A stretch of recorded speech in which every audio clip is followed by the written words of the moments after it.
Brian Burke wrote a great book called Hands Off Investor, and he talks about this a lot in there, where cap rate is really nothing more than a measure of market sentiment, right? It's a way of saying how desirable does the market, mean the capital markets, how desirable does the market see the streams of income from this asset class, right? So that's basically what cap rates are. And so I'll give an example, and it's compressed nowadays, but it used to be mobile home communities would trade at like an 8 or a 10 cap rate, and apartments would be at a 5 or a 6, right?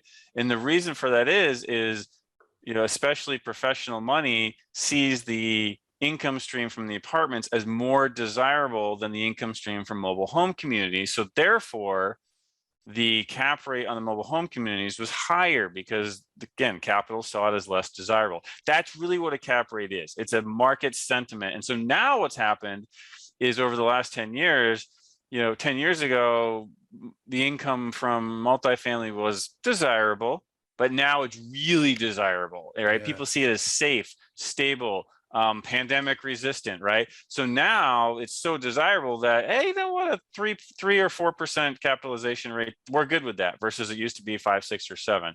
Will they continue to go down here in the US? Probably not. The last forecast I saw, I think it was CoStar, they were predicting only like a 20 basis point rise in cap rates over the next 5 years. When we underwrite, we assume a 10 basis point rise over the next 5 years. So what that means is, if we're buying a property that in today's market, if we were to list it and just fully market it and do the whole thing, and it would trade at a 4 cap, right? Yeah. We're going to assume that when we sell it, it's going to trade at a 4.5 cap. Right. So we're assuming cap rates go up. If they don't, or they go down, then that just means we sell at a much higher price than we thought. But for us, we would not be comfortable at this point in the market assuming that a cap rate 5 years from now is going to be the same or lower than it is today. Yeah. There is an argument for how that could happen, but we're certainly not going to bet our money on it.